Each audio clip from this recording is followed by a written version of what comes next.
Okay, can everybody hear me? Yeah. Okay.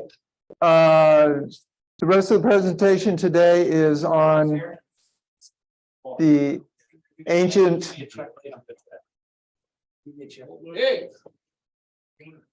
the ancient craft of Kolrosing or Kolrosing. I don't know. If Marianne was here, I'd ask her. She might know with her ancestry. Literally, it means coal. Literally, it means coal writing or writing with coal. Because what you're doing is you're filling incised lines with dust. And originally, one of the things they used was coal dust or dust from charcoal. And we'll talk more about pigments later. Invented by IKEA. Yeah, when you buy a Kolrosing kit, it comes with meatballs, right? Okay, so what I did was the slides I have are some samples of Kolrosing. Most of the videos that I've never done this before I prepared this. Most of the time when you see demonstrations, they're doing them on spoon handles. So here's a number of different ones. Okay, and they go down in the bowl. One traditional pattern that's used is called a Sami weave. Okay, the Sami are the indigenous people that live in the northern part of Norway and around into Finland. But I think it was used widely spread through all the Vikings and probably Europe, at least 1,000 years ago or everything. Here's sort of a landscape pattern in the bowl of a spoon. And I showed this one for the pattern and two, see how it's darker up against the base of the bowl where the handle joins. That's because that's end grain, and which is more porous, and some of the dust has gotten in there and everything. And it actually, in this case, gives a nice effect. We'll talk more about that in a few minutes. This one is a lighter wood, obviously, but you really get the contrast between the Kolrosing and the wood, because she says it's boiled in milk, non-fat milk, by the way, which plugs up the pores and then keeps it very light and gives you really good contrast. So I don't know, I've never tried it, but that's what this craft teacher who was doing this video, who seems extremely competent, said. Going on, you can do lettering with it. And going on. And this one, since everybody's into bowls, this pattern, how much does it show up? It shows up good. Shows up well. Yeah. Okay. So this is the pattern done on the inside of a bowl.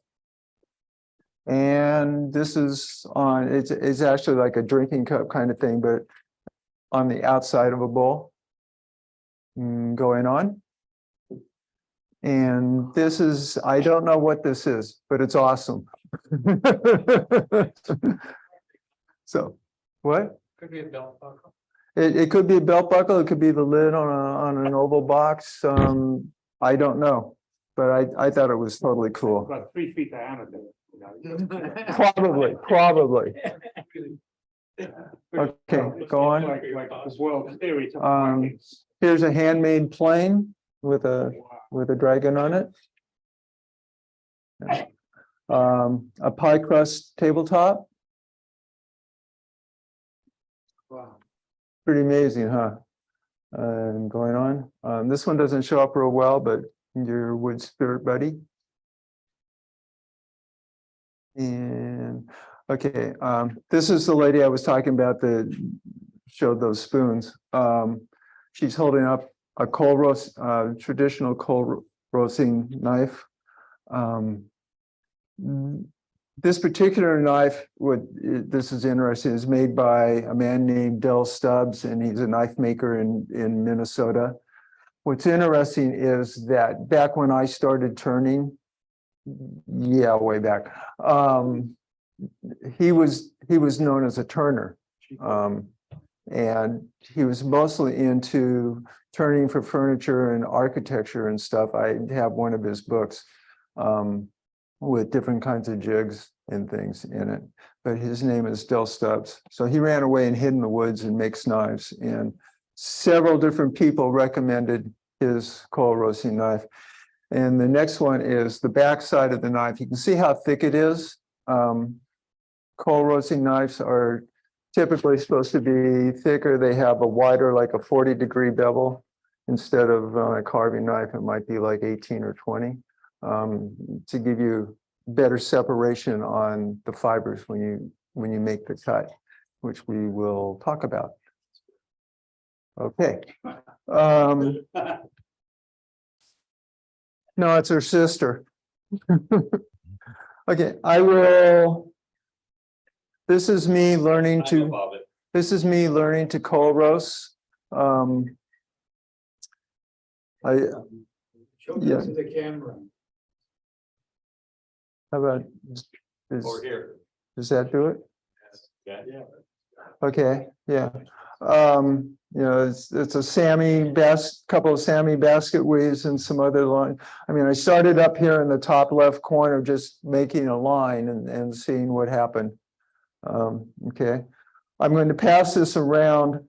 What's neat is I didn't do this one, but feel this one. You can hardly feel that it's been cut or carved or anything. And we'll talk about how to get that as I'm doing it. So is the knife scratching, carving, or It's cutting. Cutting a shallow curve right through the one fibers. stroke? And I have to do it Typically. twice. You can go back over it if you want, but you got to be careful because I tell you, any mistake you make, I have found out, shows up when you put the pigment on it, just really dramatically. Two sides of the valley. One going down. Yeah, this is not like chip carving where you're carving at an angle, and I'll talk about that as we go. Okay. So,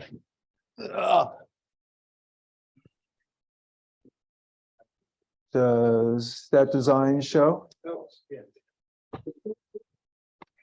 Okay, so when I found out I was going to be doing this, I ordered a Kolrosing knife. So this is one of Del Stubbs' Kolrosing knives. Put it down in front of the camera there. There you go. And looks just like Liesel's.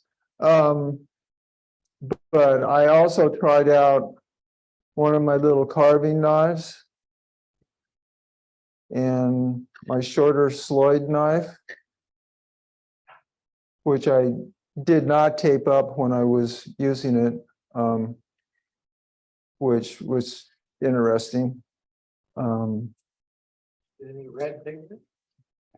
What? No, I did not cut myself. And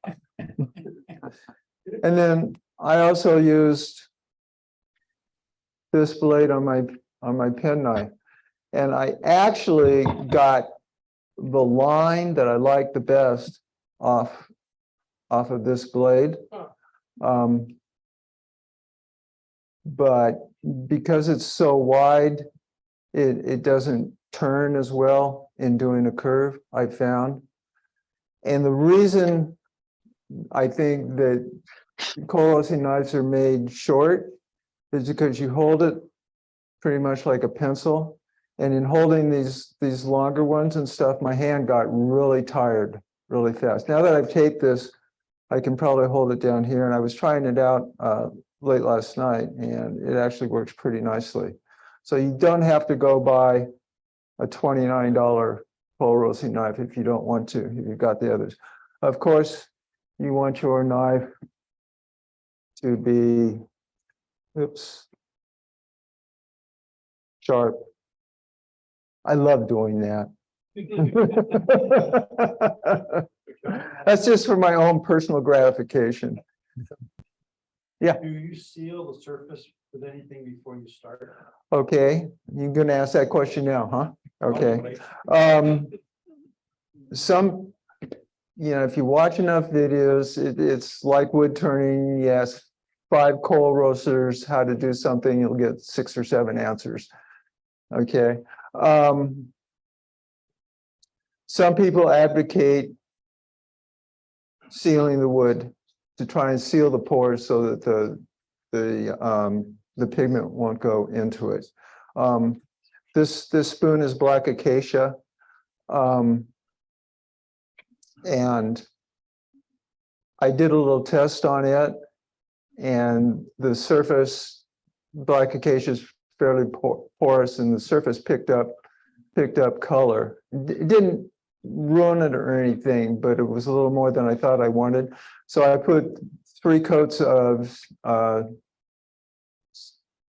sanding sealer on it and sanded it back to clear wood. So I'm hoping that the pores are sealed and it'll work better. We'll finish this at the end when we talk about finishing. Okay. So there's the boiling milk method. There's sanding sealer or whatever. So mostly you want to choose a wood that is dense, not porous, and has a smooth consistency. That piece that I'm passing around obviously is hard rock maple or sugar maple or whatever you want to call it. This is the other half of that piece, and I've done a design on it. And I'm going to talk about how to do the cuts. And then we'll talk about finishing. Tools that you need are very complicated, aside from a knife, obviously. Mechanical pencil that keeps a fine, sharp point on it, and you don't have to sharpen it all the time is really nice to have. If you're doing pencil layout, if you get a white plastic eraser, like at an art store, these work so much better than the pink rubber. I mean, they actually erase and make the line go away.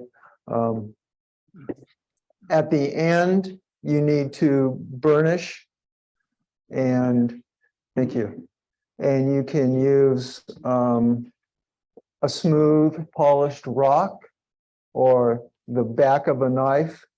What else have I seen used? I use this piece of high-tech stuff here. You probably have one at home. Don't use the good one. You want to stay married or whatever. Yeah. Can you demonstrate the burnishing or show us? I will at the, I'm going to go through the whole process here. Okay. It's called the Yuri Geller method. Okay, so we've got one here. When you cut, you want to keep the pen not leaning over like for chip carving or something, but vertical as much as possible.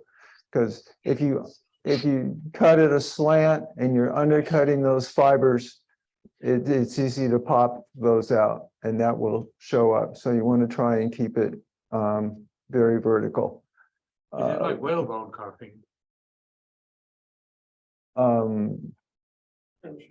Scrimshaw. Yeah. That could be true there as well. I haven't done that, and I've never studied it. So other than to know that it's gorgeous stuff. Patterns seem to be kind of similar. And the thing that I found with this knife is that you can poke it in very precisely. And then I was trying to draw it, keep the pen vertical in both planes, and trying to draw it towards me.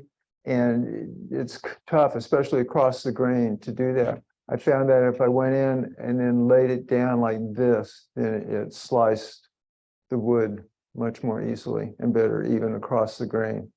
So that's something to keep in mind if you try this. What else?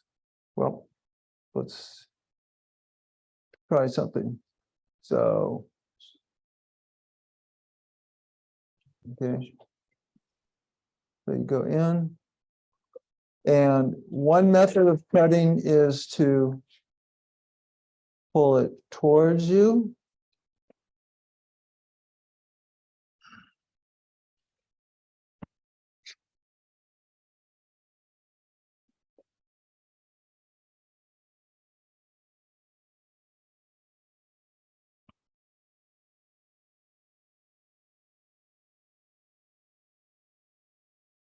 And what's interesting is that the other method that people talk about using, and they usually say that it helps on doing curves, especially tight curves, is to go at it this way, where you're holding the pen like the knife like a pen in this hand, and then use your thumb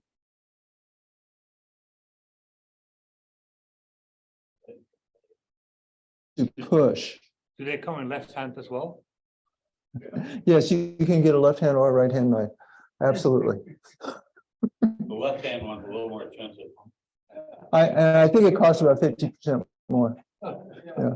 So if you contact Dale and tell him you want a left hand knife, he'll give you one, but it'll be more like $45 instead of 30. Exactly.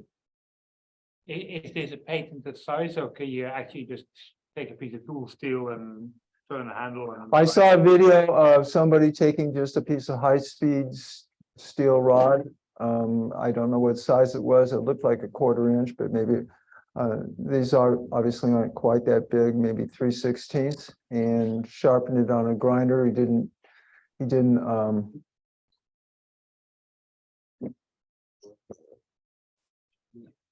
not harden, but temper. He didn't temper it even. And after he got it to the final shape and made a handle, then he put it on the strop and honed it, and away he went. And I think that's about all that's done with these also. John, Yes. Harbor Freight sells a pack of scalpels with a round bend drill to hold them with. Uh-huh. And I think they would work really good because they're super sharp and it's only like $8 for 20 blades and a handle, you know? Problem with those is the scalpels are very, very thin. Yeah. Yeah, you don't They will want snap. a thin blade, although I did see one short video where a guy was doing it with an X-Acto knife. That's it. You know, so what do I know? So how hard are you pushing down? It looks like you're putting quite a bit of pressure down. Yeah, fairly hard. Color of his thumb. Yeah. Again, depends on the wood. If you have Well, you bass said wood, hard- so- hard If you're using balsa, it's not hard. oh, bass. Yeah, I don't know how well balsa would work. Even with sandy sealer. These ironwoods. Where'd the pattern come from? Where'd you get the pattern? This particular pattern, those spoons in a circle or a fan shape in the first slide, this was in the bowl of, or on the handle of one of those spoons. And I just thought it was a pattern, you know, to do a basket weave takes a while to lay it out. I'm going to show you how to lay it out just real quickly.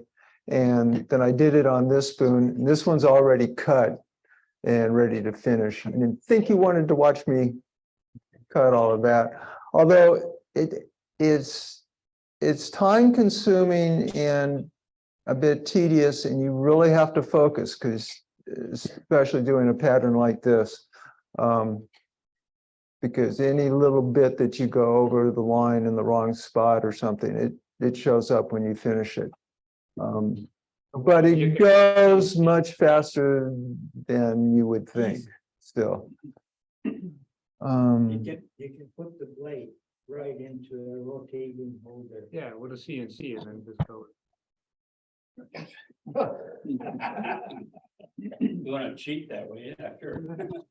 If you want to do that, Designs are. if that's what floats your boat, then you are perfectly welcome to do that. I found that I can tell whether I've cut a part of a design by raking the tip across, and if it's already in size, it'll catch a little bit. It's important to use a hardwood, because the grain is a hardness between the growth rings. It's the same, the hardness is the same, as opposed to a softwood, your grain's gonna go hard, soft, and it's gonna go tough to carve. Somebody said in one of the videos that typical woods used originally, way back were birch. Which may be why I bought those 2 birch logs or rounds this morning, or it could be just because I wanted to get rid of them.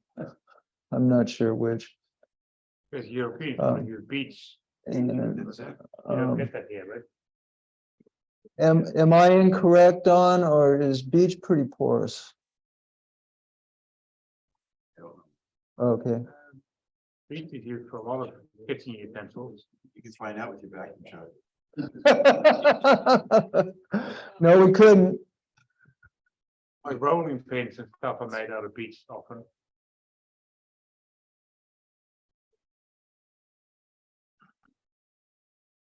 I would think like a normal carving would be easier to carve. It's a little bow, base wood, not balsa. One of the harder carving woods, very even grain.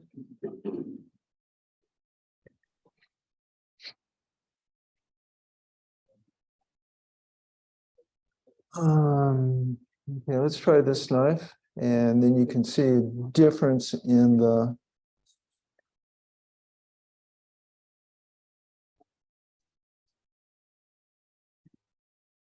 line. So is this one a little bit harder to control?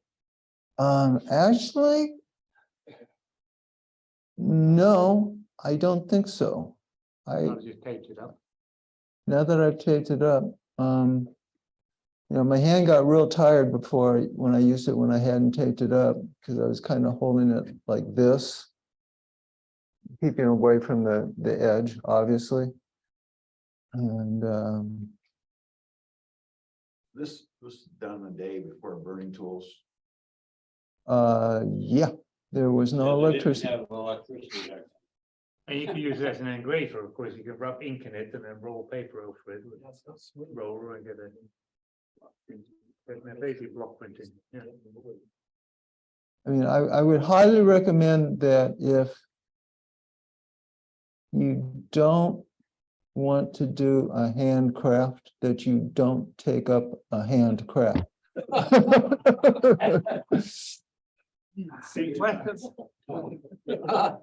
That'll save you a lot of frustration in the long run. I don't.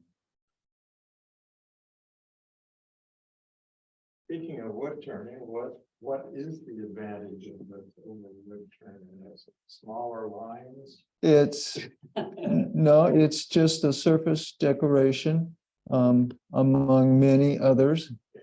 You can do it with wood burning if you choose. Oh, Lichtenberg. I had COVID. I was looking for stuff on YouTube. I ran into this. And I said, that is really cool. I would like to try it. And now you're making us suffer. I am. But I will point out that the door is open behind me. Your shoes available. If you're looking for nice concentric designs, look up crop circle designs. And you'll be surprised how clever some of those designs are. Alien made, I mean, those are. No, Yeah, I never hard- said hard that, ones. I never said that. Oh, Scientists. No, I don't believe they're alien, but whoever makes them is a very clever person. Or alien. I don't know. I wasn't there. Yeah, Yeah, they use CNC. yeah. Right, alien CNC. On tape. I think the CNC software is perfect for copying. Certainly. It's Because it certainly, was made on it to start with. I have a friend who's Dustin's age, who I coached in soccer. Kid's actually quite amazing. When I first met him in junior high, he didn't show up for practice on time. He didn't practice hard. I said to my other coach, Robbie's not going to work out. He's a flake. And we need a really good goalie. Robbie worked out just fine. He became an all-state goalie, which I was fairly proud of, being the goalie coach. He now runs his own cabinet making business in Ben Lomond, and people fly him all over the world to do their cabinets. It's all based around a CNC machine that he bought at the very beginning. I'm just checking to make sure that I've done all of these. Yeah, I think that's pretty much cut in there. I'm not going to do the oval. So to finish, usually put some kind of oil on it. Do you not erase the pencil mark? Thank you.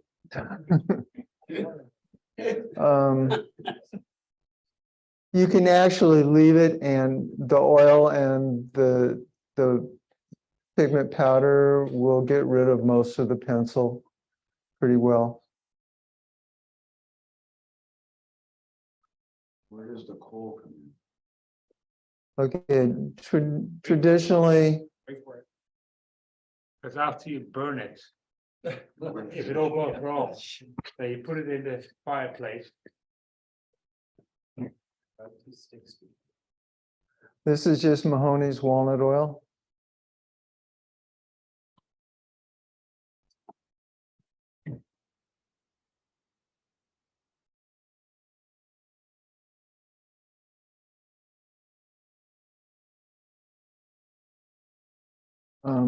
I'll do the top half with, this is coffee that it was ground coffee, and then I put it in a mortar and pestle and smashed the heck out of it. And there's still large pieces in it, but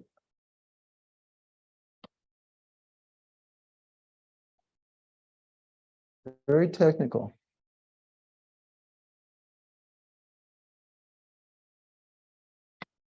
Got some very specialized, what you're applying. Absolutely. That is still. Some of the finest tools available, extremely flexible, adaptable. Or higher. And as a woodworker, you're lucky to still have it. Well, and as a professional I woodworker, thought I had a rag in that bag. you can hire those tools. They're not cheap, but they are for rent. Actually, they are. Yeah.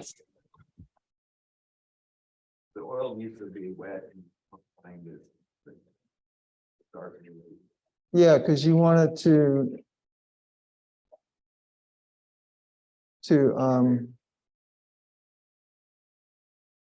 okay, another one that's commonly used these days is this stuff, cinnamon. Also available in smaller pots. Yes, but not if you go to Costco.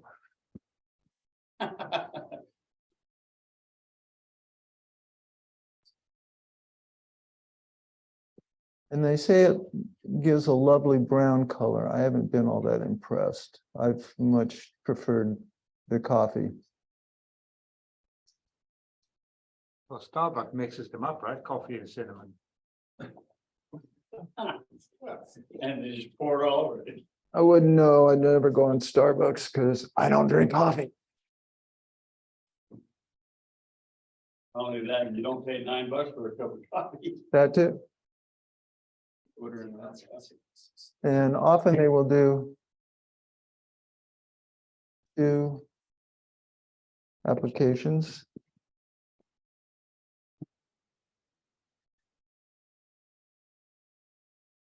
What is that? It's just more coffee. More Want a second cup. for the second. Anybody who drinks coffee will tell you more coffee is better. I noticed that you rub with the middle finger.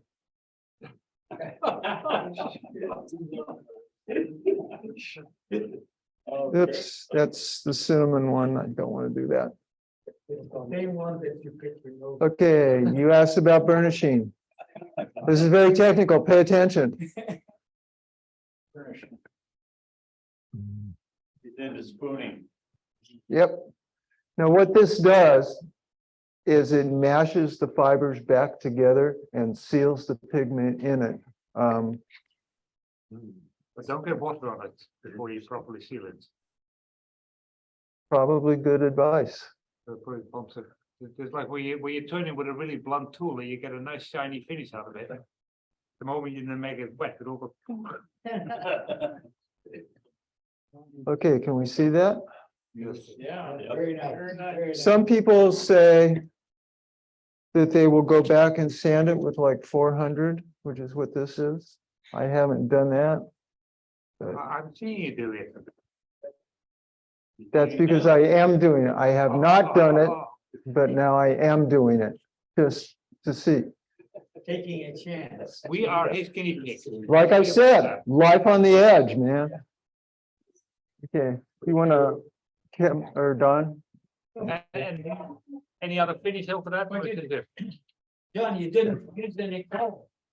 I did not. Use coffee instead. Okay, I used coffee. The cinnamon. I use cinnamon. You can use like ground birch bark. You can, that's a more traditional one. Walnut sanding dust, I heard somebody say. I looked at hot chocolate powder. It didn't seem to me that it was dark enough. It was a pretty light brown. I didn't think it would give the contrast that I wanted. Yeah. So that was that.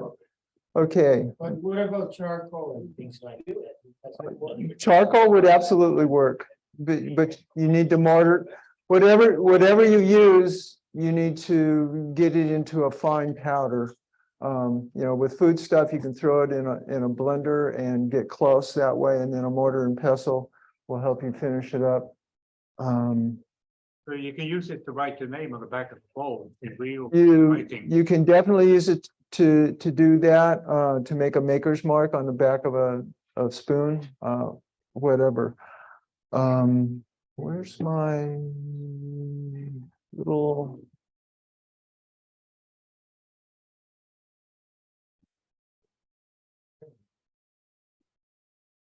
What am I doing? Okay.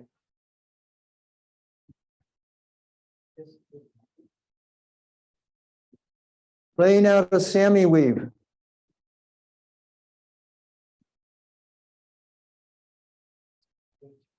With a blank piece of paper. Oops.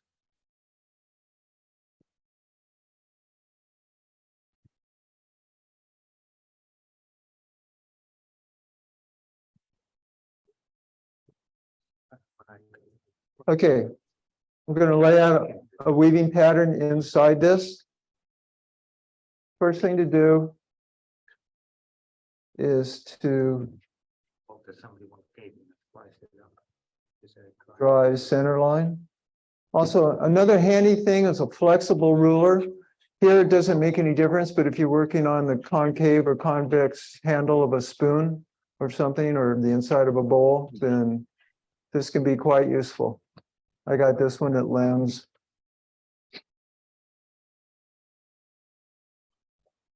Okay. Center line. Now you want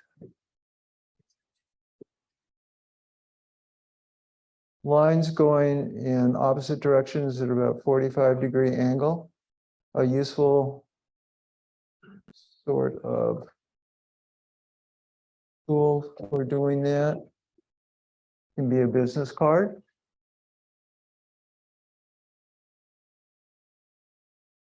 That's a pre-internet pop-up ad. Exactly. Okay, that one's not quite where I wanted.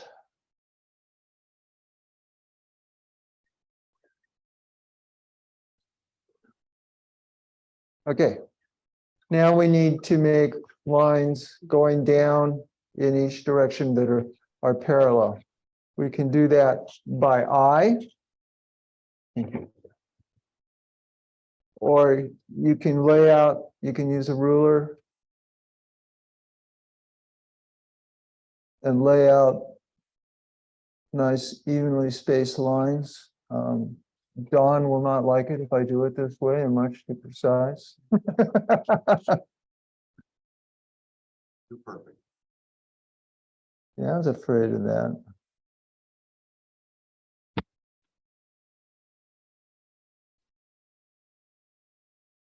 You can even not use a straight edge. You can just, I've done it. John, there's a drafting tool that has, it's like a little clear plastic thing with a circular piece in the middle that has little holes in it. And if you turn that to different degrees, it will make you do parallel lines exactly spaced evenly. Okay. Well, that ruler, you can lay it over. So Don, you know where to get yours. CNC machine. So that ruler is transparent. You can lay it over the old lines and it. You could. And I wish my hands would stop shaking. Copy. Just get younger. That's it, man. Just breathing that stuff. Just get younger. Just because you. I'm working on it. I haven't found the way yet. Just because you got 30 hecklers sitting and annoying you. It's mostly just one or two hecklers, Martin. One main one right in the front. Remember, he likes hunting.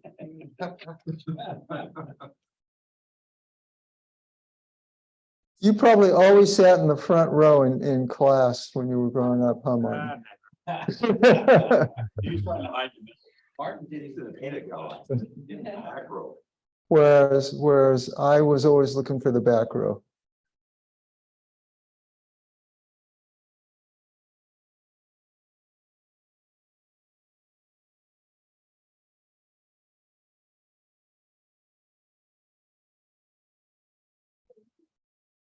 Yeah. Close enough for kohlrosing work. Is there a challenge for next month? There is. The challenge next month is a piece that tells a story. That could be interesting. Well, I've got lots of those. Yeah. Dripping with blood. That's right. X-rays involved. Yeah, or still stuck in your head somewhere. Stitches. Piece that tells the story. Okay, we're almost. Okay. Move that back where the camera is supposed to be.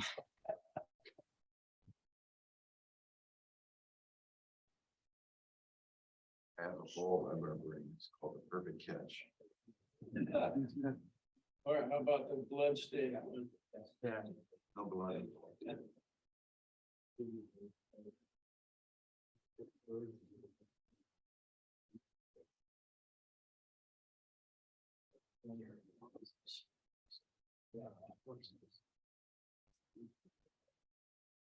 Mm. whatever. It's close enough for this side of Santa Cruz. When I was building my house, there was a guy that lived on the other side of Boulder Creek that was helping me. And they used to say, it's close enough for this side of Boulder Creek. Okay, so there's our grid pattern laid out. Does that show up? Yeah. Yeah. Okay, so I'm gonna put a dot right there. And then one here, so oops, so it's sort of 4 square. Just keep that pattern going.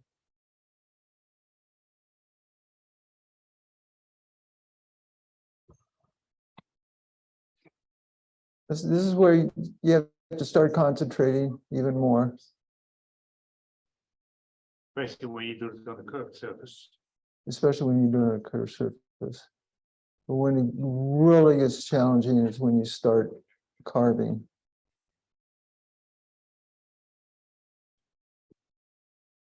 See?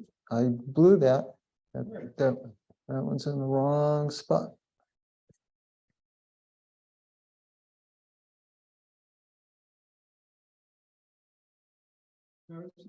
No, Right.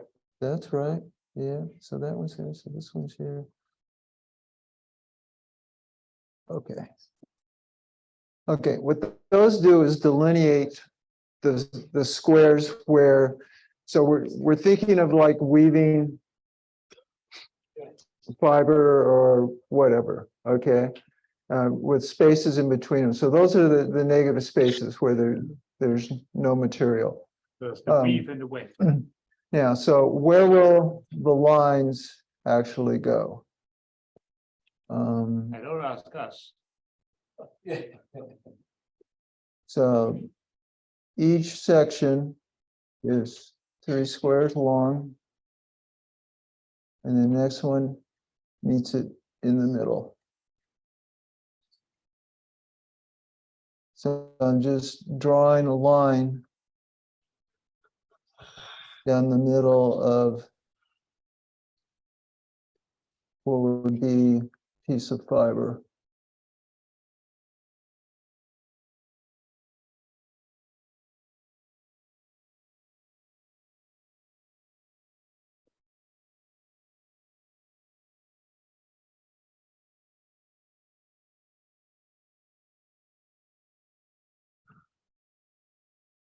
Lots of different basket weave patterns. You can certainly do many different kinds of, this is a very basic one.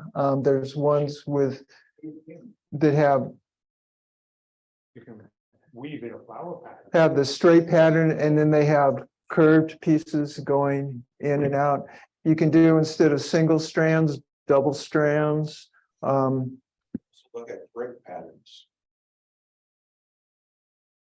Give you some of if you look Yeah, at no, this no, one they here. have to be at the builders club. They need down the road. Basket weave, herringbone.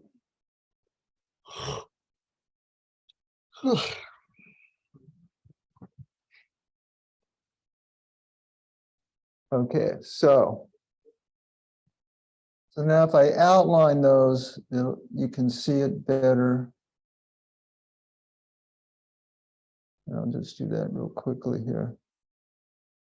I think if I can focus.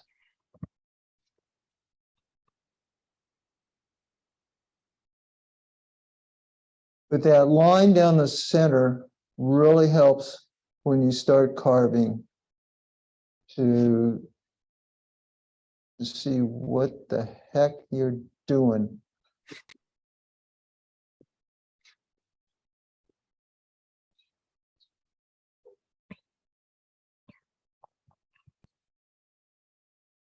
Oops.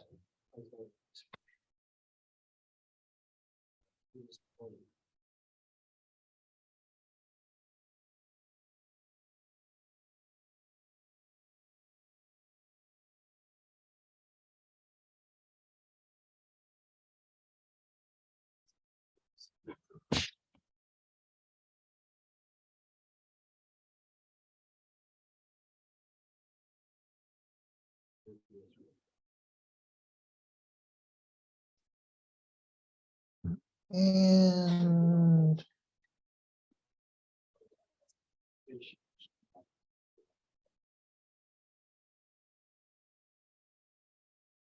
oops.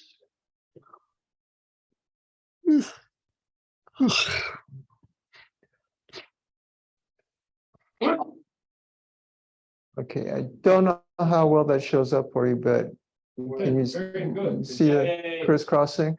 Now, what they will do is to kind of make the weave stand out and look three-dimensional, like put little cuts at the base where a strand comes out from under the strand that goes over it.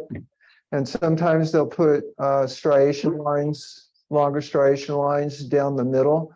I found that it's real effective to leave it kind of blank in the middle. Because it kind of makes a highlight on the high part where it's not. So we have this spoon where I've laid out a double border. The border is laid out just simply by using your finger as a guide, like this. Stop shaking, okay?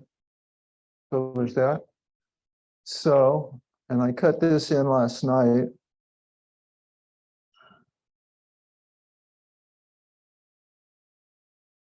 Now, this is the spoon that you put the sanding sealer on, right? This is a spoon that I put the sanding sealer on because it's black acacia and it's relatively porous. I'm not going to put oil on the whole spoon because I'm going to go back and sand it and give it all the same smooth surface.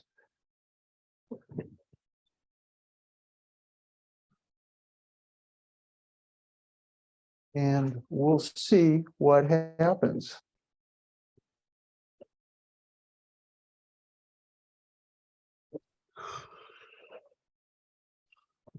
Okay, when I'm done, do we want to do, I forgot to do the drawing for the people that entered the President's Challenge. Do we want to do that at the end? Sure. Sure, okay, Well, it's $100 price, so I guess it's worth doing. President's Challenge, yeah. and what is the prize? Yeah. What is the price? I've got a box of wood blanks back there of the clothes. Now, I am obviously messy when I do this. I was watching a guy the other night who had paper underneath, and he said, you know, rub your oil with this finger, pick the coffee up with these two fingers, so the oil and the stuff doesn't mix and everything. And I'm like, I can't go there. Oh, one thing I forgot to point out, and I don't know that's necessary to do this. But what's very helpful, if you're working on a spoon or maybe a bowl or something, if you have a towel, you can rest it on there and give it support so it doesn't rock back and forth or whatever. It's very helpful, very helpful. Thank you. Always have a towel with you. You all read Hitchhiker's Guide to the Galaxy, right? Right. Always bring a towel. Yeah. The guy must have been there. So John, since you're not a coffee drinker, where do you get your coffee? My sons are, and so at Christmas and Thanksgiving, principally at Christmas when my son from Europe comes home, there is coffee about the house, and we have a bag of, you know, what I understand is really good coffee in the freezer left over. It's not the coffee grind that you're using, but the actual coffee before it's brewed. Yeah. Yeah, Or yeah. I use it after. Yes, I got a lot of.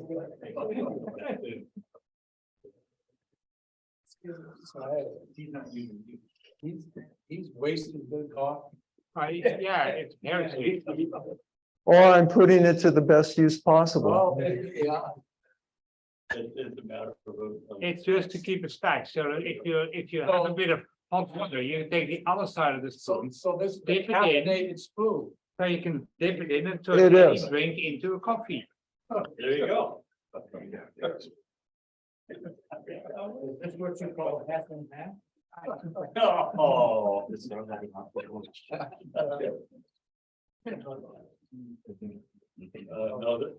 this was the half and half. And now we burnish. I don't know if you noticed that second piece that I passed around with the rosette pattern on it. This one, A bit that broken half when somebody dropped it. That's all right. But I mean, that's just, I was just playing around.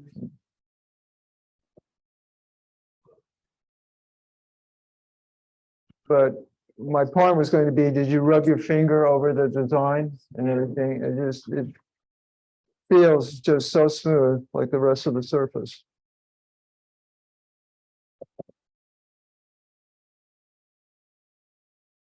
A little bit of roughness right there.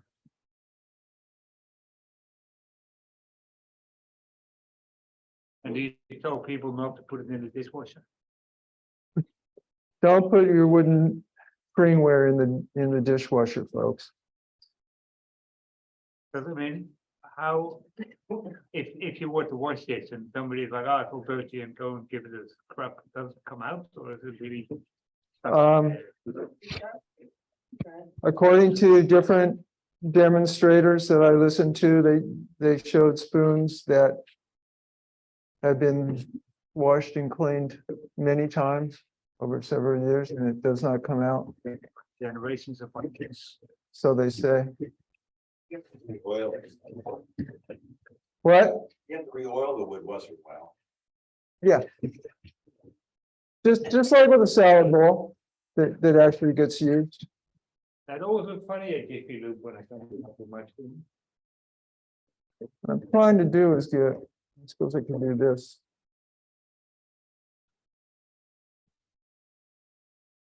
The problem with a towel is it hides the edge. Yeah, look at that. So Yeah, that's cool. what that one looks Very like. good. Thank you. Gorgeous. Very nice. Really. Okay.